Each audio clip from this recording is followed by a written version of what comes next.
Di sebuah desa kecil di Cilacap, Andi hidup dengan istrinya, Sari, dan anak semata wayangnya.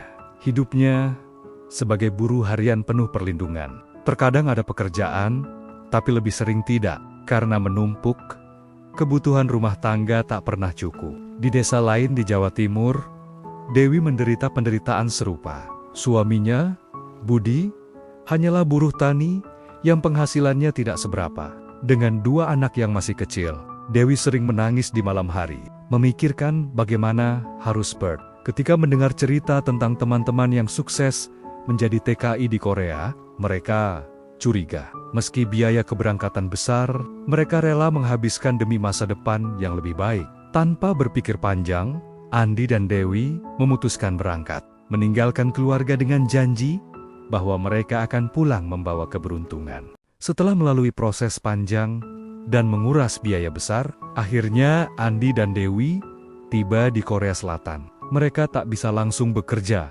karena harus mengikuti orientasi dari agen. Selama masa ini, mereka tinggal di asrama bersama para TKI lainnya. Hari-hari pertama, harapan yang mulai pudar. Andi ditempatkan di sebuah pabrik besi di daerah Incheon, sementara Dewi bekerja di pabrik elektronik di Gumi.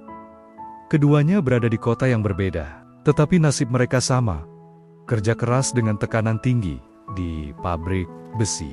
Andi harus bekerja lebih dari 12 jam sehari dalam suhu ekstrem. Panas di musim panas begitu menyiksa, sementara dingin di musim dingin bisa menusuk hingga ke tulang. Debu besi dan bau logam yang menyengat membuatnya sering batuk-batuk. Setiap hari, Andi harus mengangkat batang-batang besi berat dan memastikan mesin berjalan tanpa hambatan.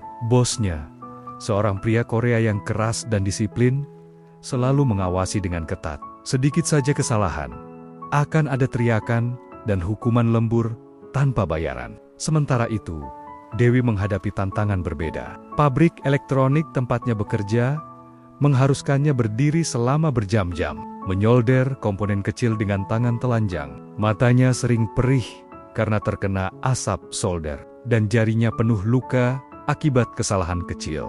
Pekerjaan itu monoton dan melelahkan. Setiap hari, ia harus memenuhi target ribuan komponen. Jika gagal, gajinya bisa dipotong. Kesepian dan kerinduan yang menyiksa. Setelah pulang kerja, Andi biasanya langsung ke kos-kosan kecil yang ia sewa bersama beberapa TKI lainnya. Ia hanya makan makanan instan karena ingin menghemat uang. Di malam-malam sepi, ia sering menatap layar ponselnya, melihat foto istrinya, Sari dan anaknya. Ia mencoba menelepon, tetapi seringkali panggilannya hanya dijawab singkat. "Iya mas, di sini baik-baik aja, anak juga sehat. Kamu jangan boros ya." Hanya itu yang ia dengar sebelum panggilan berakhir. Dewi juga mengalami hal yang sama. Di asrama pabrik, ia sering menangis diam-diam, rindu pada suami dan anak-anaknya. Namun, semakin lama, panggilan dari suaminya semakin jarang. "Aku sibuk kerja." "Du, kamu jangan manja ya," kata Budi suatu malam, saat Dewi mengeluh ingin lebih sering dihubungi. Hati Dewi semakin hampa. Ia mulai merasa seperti orang asing bagi suaminya sendiri. Perkenalan yang mengubah takdir. Suatu malam, setelah lelah bekerja, Andi datang ke sebuah warung kecil milik orang Indonesia yang menjual nasi Padang. Disitulah ia pertama kali bertemu Dewi. "Mas, dari Cilacap juga ya?" tanya Dewi saat melihat Andi memakai jaket dengan tulisan Cilacap TKI Community. Andi mengangguk. Dari obrolan singkat, mereka menyadari bahwa mereka berasal dari daerah yang tidak terlalu jauh di Indonesia. Pertemuan itu membawa sedikit kehangatan di tengah kehidupan mereka yang penuh tekanan.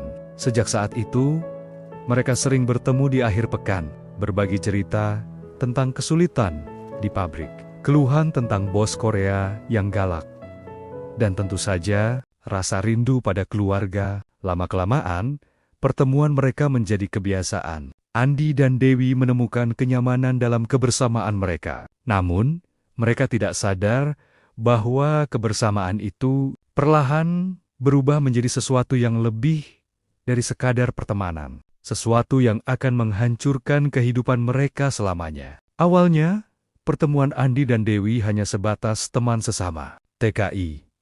Mereka sering bertemu di warung Maka, Indonesia setiap akhir pekan, berbagi cerita tentang lelahnya kerja di pabrik dan beratnya hidup di negeri orang. Namun, semakin lama, hubungan mereka semakin dekat. Setiap pertemuan membawa mereka ke dalam percakapan yang lebih pribadi. Godaan yang semakin besar. Pada suatu malam, setelah makan bersama di warung, hujan turun dengan deras. Andi menawarkan untuk mengantar Dewi pulang ke asramanya. Mereka berjalan di bawah satu payung, tertawa kecil saat hujan mulai membasahi sepatu mereka. Di depan asrama, Dewi ragu untuk masuk. Ia menatap Andi dengan mata yang penuh keraguan. "Andi, aku capek," bisiknya. Andi menelan ludah. Ia bisa merasakan ketegangan yang aneh di antara mereka. "Kamu mau cari tempat istirahat dulu?" tanyanya, setengah sadar akan makna di balik kata-katanya. Dewi mengangguk pelan. Malam itu, mereka masuk ke sebuah motel kecil di pinggiran kota. Kamar itu sederhana. Hanya ada satu ranjang dan lampu redup yang memberikan kehangatan semu. Mereka duduk di tepi ranjang, diam dalam kebingungan. Namun, tubuh mereka lebih jujur dari hati mereka. Sentuhan pertama terjadi begitu saja. Hanya sebuah genggaman tangan yang semakin erat, lalu tatapan mata yang berbicara lebih dari ribuan kata. Ketika bibir mereka akhirnya bertemu, semua batasan yang mereka pegang selama ini runtuh. Mereka tak lagi mengingat pasangan yang menunggu di kampung. Mereka tenggelam dalam pelukan satu sama lain, mencari pelarian dari kesepian yang selama ini menyiksa mereka. Hubungan yang terus berlanjut. Setelah malam itu, semuanya berubah. Awalnya, mereka mencoba menganggapnya sebagai kesalahan. Namun, semakin mereka berusaha menjauh, semakin mereka merasa kehilangan. Andi mulai sering datang ke kos Dewi di saat penghuni lain sudah tertidur. Mereka bertemu diam-diam, menikmati kebersamaan yang seharusnya tak mereka miliki. Di akhir pekan, mereka menyewa kamar hotel untuk menghabiskan waktu bersama tanpa gangguan. Dewi, yang sebelumnya selalu menangis karena rindu suaminya, kini justru lebih menantikan pertemuannya dengan Andi. Andi pun merasakan hal yang sama. Telepon dari istrinya di kampung semakin jarang ia angkat. Jikapun ia bicara, hanya sekadar basa-basi tanpa emosi. Mabuk dalam dosa, hubungan mereka semakin dalam. Mereka tak peduli lagi dengan konsekuensi. Andi dan Dewi menjalani kisah mereka seolah dunia hanya milik mereka berdua. Namun, mereka lupa satu hal. Dosa selalu menuntut balasan,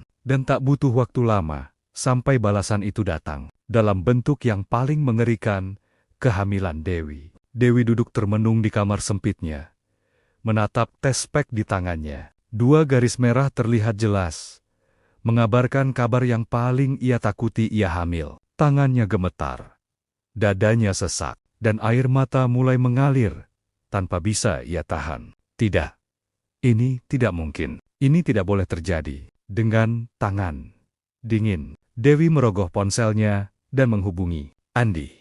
Nada sambung berbunyi lama sebelum akhirnya suara berat Andi terdengar. "Halo, Du?" Dewi menelan ludah. Suaranya serak ketika akhirnya ia berbicara. "Andi, aku hamil."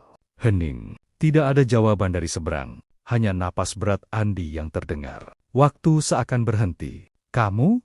Serius?" Suara Andi terdengar lemah. "Aku nggak mungkin bohong soal ini, Andi. Apa yang harus kita lakukan?" Andi tak langsung menjawab. Otaknya kalut. Pikirannya berputar liar. Ini adalah bencana. Bagaimana dengan istrinya? Bagaimana dengan keluarga mereka di kampung? Du, kita nggak boleh panik. Mungkin ada jalan lain. Suara Andi terdengar semakin pelan, seolah ia sendiri tak yakin dengan kata-katanya. "Jalan lain apa? Aku nggak mungkin menggugurkan anak ini, Andi. Aku nggak sanggup. Aku takut." Dewi mulai terisak. Andi terdiam. Ia tahu, mereka telah bermain api terlalu jauh. Kini, semuanya telah terbakar. Malam itu, Andi dan Dewi bertemu di sebuah taman kecil dekat kos mereka. Wajah mereka sama-sama penuh ketakutan. Andi menggenggam tangan Dewi erat, mencoba menenangkan dirinya sendiri. "Kita harus pikirkan baik-baik, Du.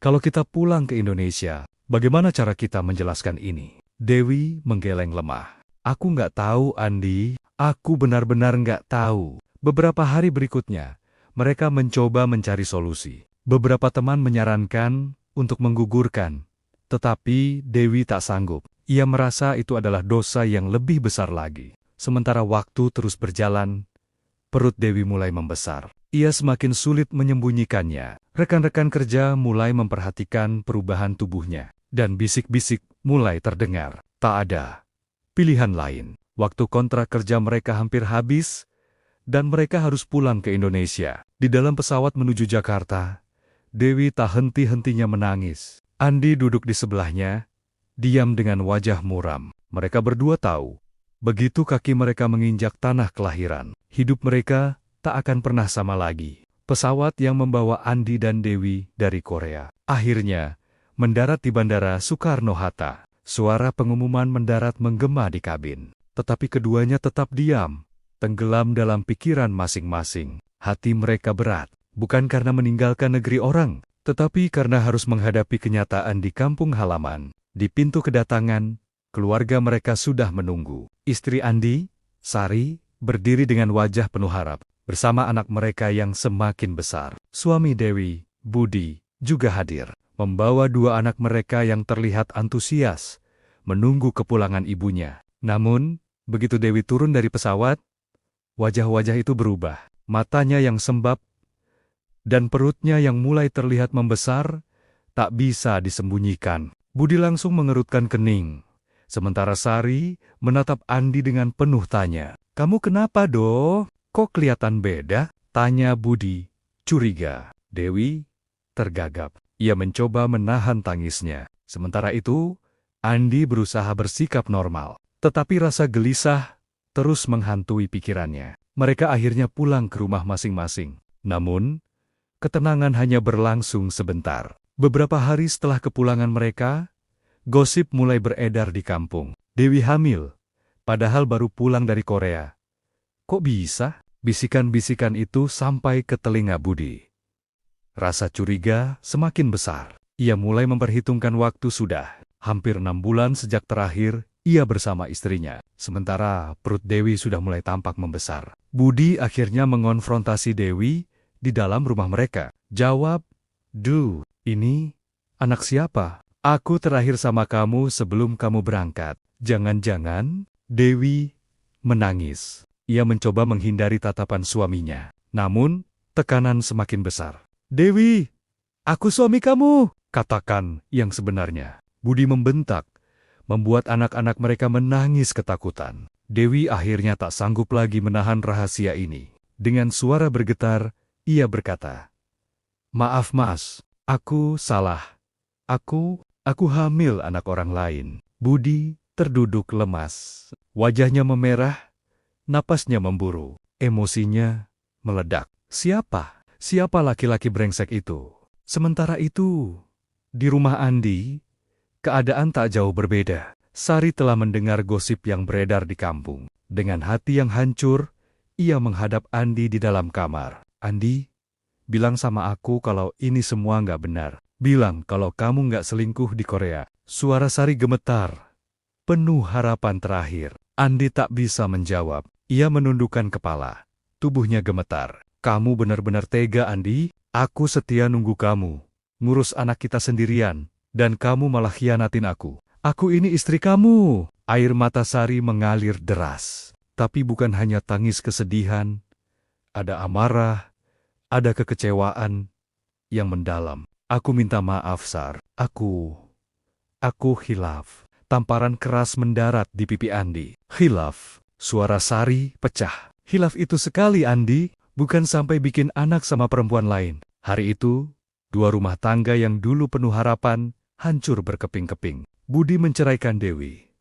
Ia tak sanggup menerima kenyataan bahwa anak yang dikandung istrinya bukanlah darah dagingnya. Sari juga pergi meninggalkan Andi, membawa serta anak mereka. Dewi melahirkan dalam keadaan penuh penyesalan. Ia kini hanya bisa hidup dalam cemoohan orang-orang di kampung. Sementara Andi kehilangan segalanya: istri, anak, dan harga dirinya. Dulu, mereka pergi ke Korea dengan harapan merubah nasib. Namun, kini mereka kembali dengan hidup yang lebih hancur dari sebelumnya. Tak ada yang tersisa selain rasa bersalah yang terus menghantui mereka.